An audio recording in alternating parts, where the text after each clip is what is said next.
Quand tu étais enfant, personne ne t'a appris ça. Tes parents ne t'ont pas enseigné comment fonctionne l'argent. L'école ne t'a rien dit sur la richesse. La société t'a gardé dans l'ignorance. Pendant ce temps, dans les familles juives, quelque chose de complètement différent se passait. Dès l'âge de 5 ou 6 ans, les enfants recevaient des leçons sur l'argent.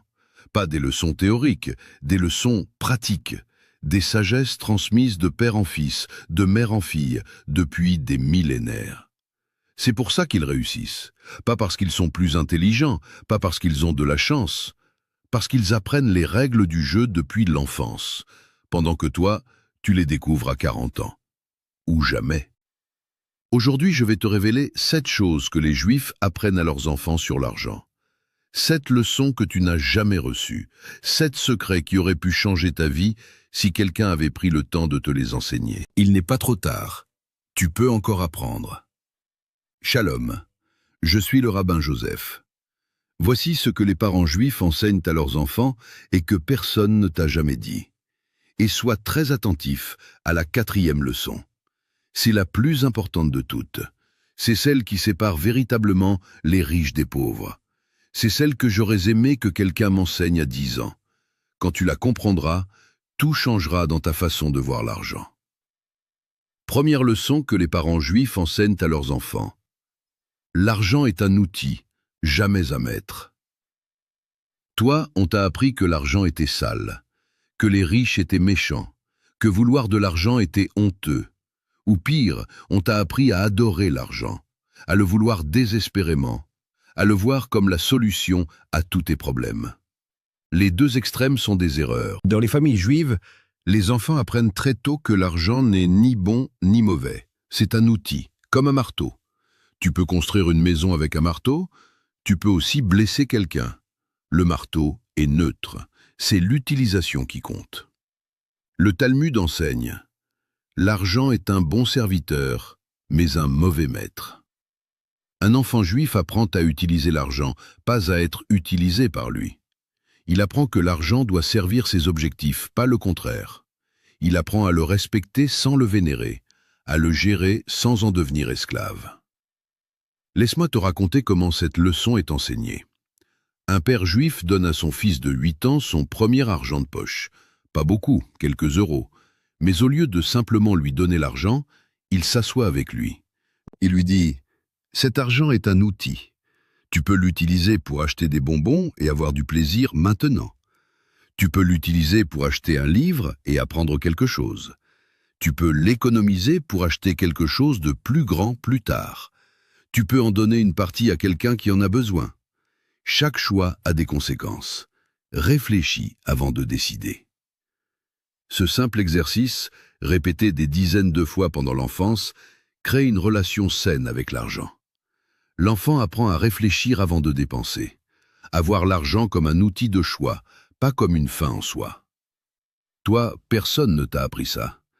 On t'a donné de l'argent sans explication, ou on t'a privé d'argent sans explication. Tu as développé une relation émotionnelle avec l'argent, de la peur, de l'envie, de la honte, tout sauf une relation rationnelle. Et cette relation émotionnelle te coûte cher.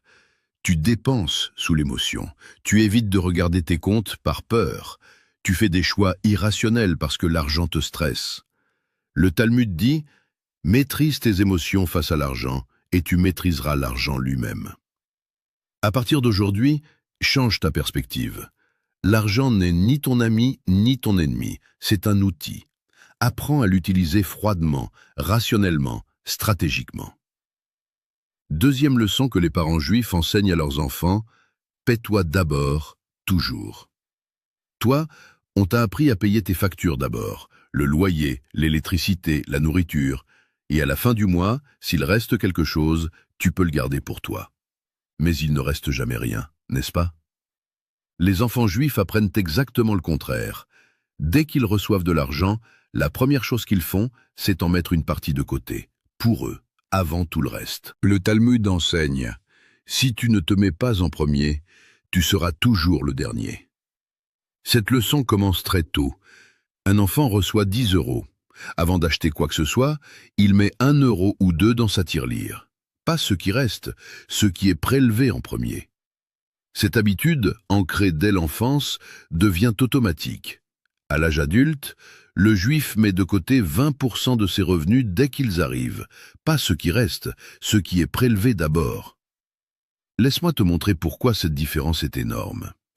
Deux hommes gagnent le même salaire, 3 000 € par mois. Le premier paie tout d'abord et épargne ce qui reste.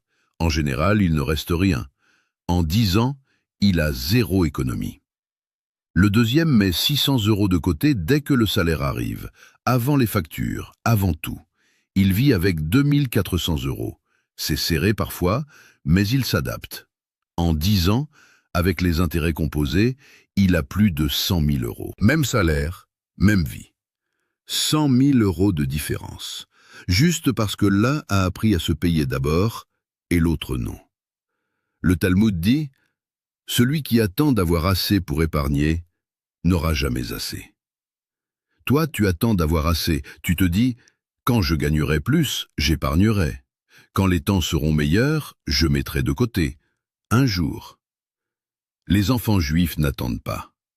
Ils commencent avec leur premier euro d'argent de poche et ils ne s'arrêtent jamais. À partir d'aujourd'hui, peu importe combien tu gagnes, mets quelque chose de côté immédiatement.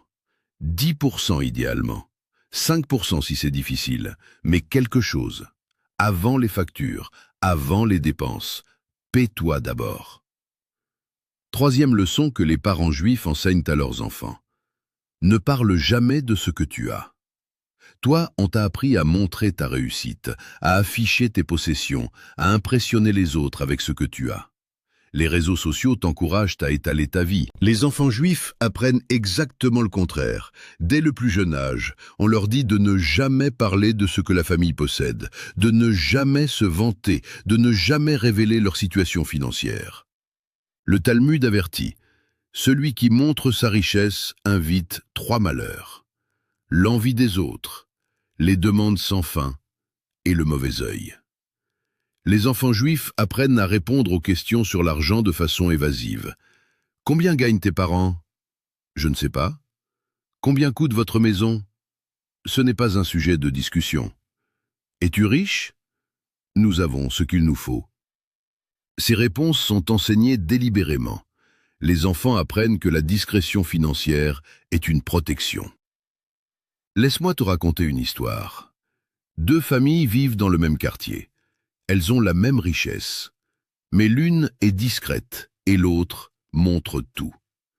La famille qui montre conduit des voitures de luxe, fait des rénovations ostentatoires, parle ouvertement de ses revenus. Résultat, les voisins les jalousent. Des gens viennent constamment leur demander de l'argent. Leurs enfants se font harceler à l'école. Des voleurs repèrent leur maison. La famille discrète vit modestement en apparence. Voiture normale, maison simple de l'extérieur, jamais un mot sur leurs finances. Résultat, ils vivent en paix. Leurs relations sont authentiques. Personne ne leur demande rien. Personne ne les cible. Même richesse, qualité de vie complètement différente. Le Talmud dit « La bénédiction ne repose que sur ce qui est caché des yeux. » Toi, tu montres tout. Tu veux que les gens sachent que tu réussis. Tu postes tes achats, tu parles de ton salaire, tu affiches tes possessions.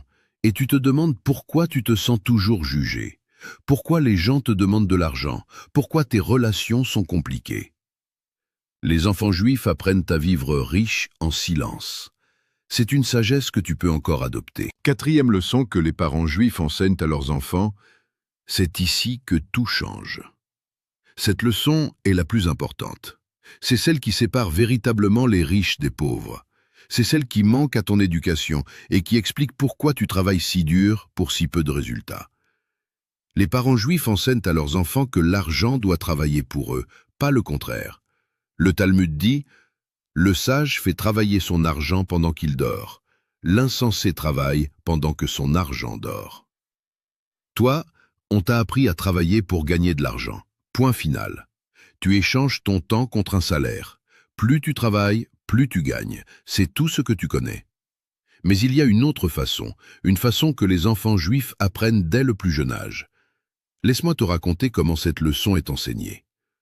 Un père juif donne 100 € à son fils de 12 ans. Mais ce n'est pas un cadeau ordinaire, c'est une leçon. Il lui dit « Voici 100 €, tu peux les dépenser et ils disparaîtront. Ou tu peux les faire travailler pour toi. Achète quelque chose que tu peux revendre plus cher. Prête-les avec un intérêt. Investis-les dans quelque chose qui grandit. Je veux voir ce que tu en fais dans un an. » L'enfant réfléchit. Il décide d'acheter des bonbons en gros et de les revendre à l'école avec une marge. En quelques mois, ces 100 € sont devenus 200 €. Son père est fier. Pas des 200 €, de ce que son fils a compris. L'argent peut créer plus d'argent sans que tu travailles plus. Cette leçon répétée et renforcée pendant toute l'enfance crée une mentalité complètement différente. L'adulte élevé ainsi ne pense pas en termes de salaire, il pense en termes d'actifs, de revenus passifs, de multiplication. Voici la mathématique que personne ne t'a enseignée. Un homme travaille toute sa vie. Il gagne bien sa vie. 3 000 € par mois pendant 40 ans. Total gagné, 1 440 000 €. Mais il a tout dépensé. À la retraite, il n'a rien. Un autre homme gagne le même salaire, mais depuis ses 20 ans, il met 500 € par mois dans des investissements. 40 ans plus tard, avec les intérêts composés, il a plus d'1 200 000 €. Et cet argent génère des revenus sans qu'il travaille. Le premier a travaillé pour l'argent toute sa vie. Le deuxième a fait travailler l'argent pour lui. Le Talmud enseigne « l'argent qui dort et l'argent qui meurt, l'argent qui travaille et l'argent qui vit ». Toi, ton argent dort, sur un compte courant qui ne rapporte rien, ou pire, il travaille pour les autres, tu paies des intérêts sur tes crédits. Les enfants juifs apprennent très tôt à mettre leur argent au travail, pas à le laisser dormir, pas à le dépenser entièrement, à le faire multiplier. À partir d'aujourd'hui, pose-toi cette question pour chaque euro que tu as. Est-ce que cet euro travaille pour moi ou est-ce qu'il dort? Est-ce qu'il génère quelque chose ou est-ce qu'il stagne? Cinquième leçon que les parents juifs enseignent à leurs enfants. La richesse se construit sur plusieurs générations. Toi, on t'a appris à penser à court terme, à ta propre vie, à tes propres plaisirs, à ton propre confort maintenant.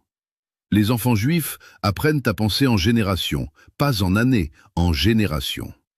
Le Talmud demande « Pourquoi plantes-tu cet arbre si tu ne vivras pas assez longtemps pour manger ses fruits ?» Et le sage répond « Mes ancêtres ont planté pour moi, je plante pour mes descendants. » Cette mentalité change tout. Un enfant juif comprend très tôt qu'il n'est pas le début de l'histoire. Ses grands-parents ont construit quelque chose, ses parents ont ajouté. Lui doit ajouter aussi. Et ses enfants continueront. Ce n'est pas une pression, c'est une libération. Tu n'as pas besoin de tout accomplir dans ta vie, tu dois juste faire ta part. Laisse-moi te montrer la puissance de cette mentalité. Première génération. Un homme arrive sans rien. Il travaille dur, il économise, il laisse à ses enfants un petit héritage et surtout une éducation financière. Deuxième génération. Ses enfants partent avec un avantage. Ils construisent sur ce qu'ils ont reçu. Ils multiplient le patrimoine et transmettent encore plus. Troisième génération. Les petits-enfants naissent dans une situation confortable. Ils ont accès à la meilleure éducation, aux meilleurs réseaux, aux meilleures opportunités. Ils deviennent véritablement riches. Ce n'est pas de la magie, c'est de la patience sur plusieurs vies. Toi, tu veux tout maintenant, tu dépenses tout maintenant, tu ne penses pas à ce que tu transmettras. Tu vis comme si tu étais le premier et le dernier. Les Juifs pensent en dynastie, en lignée, en héritage. Le Talmud dit « Celui qui plante pour ses enfants récolte des bénédictions éternelles. » À partir d'aujourd'hui, change ta perspective. Ne construis pas seulement pour toi, construis pour ceux qui viendront après toi. Même si tu n'as pas d'enfant, construis un héritage, quelque chose qui dure au-delà de ta vie. Sixième leçon que les parents juifs enseignent à leurs enfants, donne toujours une partie de ce que tu reçois. Toi, on t'a appris à garder ce que tu as, à protéger ton argent, à ne donner que si tu as trop. Les enfants juifs apprennent exactement le contraire.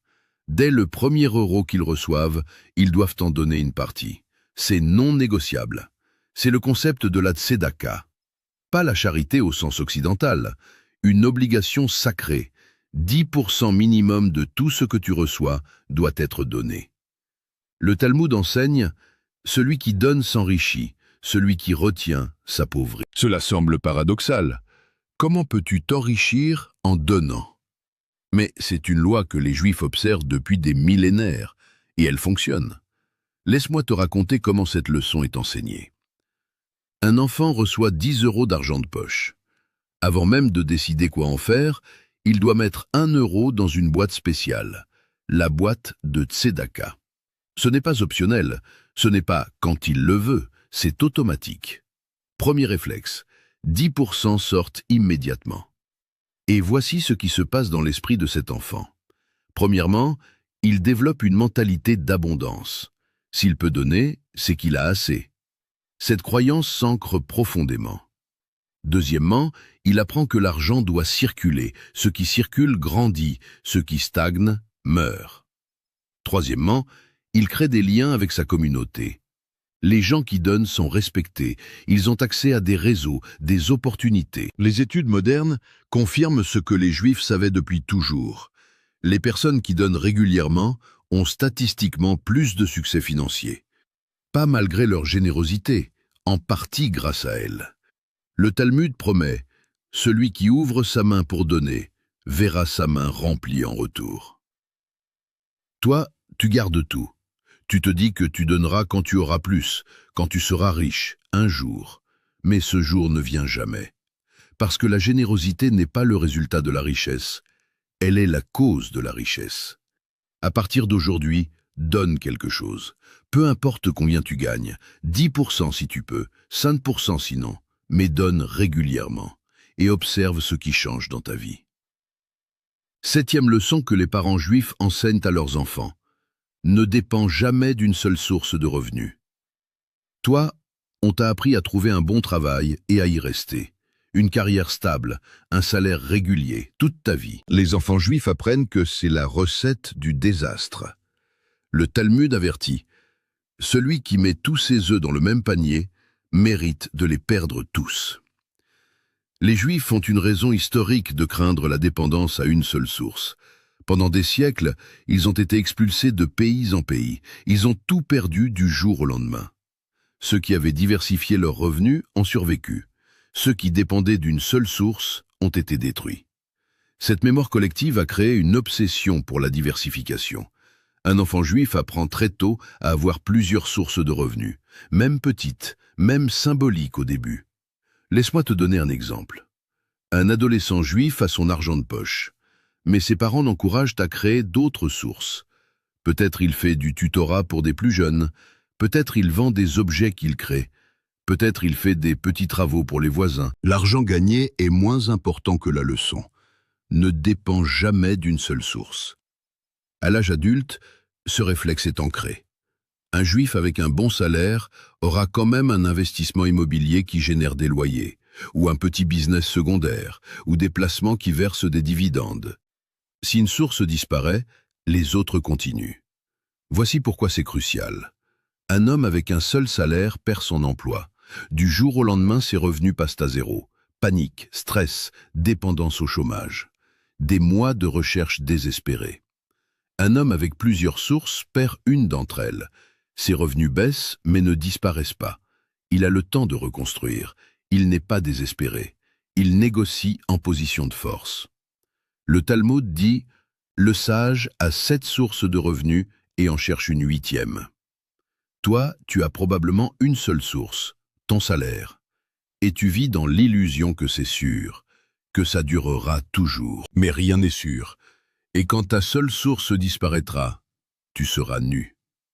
Les enfants juifs apprennent à construire plusieurs sources dès le plus jeune âge, à ne jamais mettre tous leurs œufs dans le même panier, à toujours avoir des alternatives. À partir d'aujourd'hui, commence à construire une deuxième source de revenus. Même petite. Même si elle ne rapporte que 50 € par mois au début. L'important c'est de commencer, d'avoir quelque chose d'autre que ton salaire. Récapitulons les 7 choses que les Juifs apprennent à leurs enfants sur l'argent.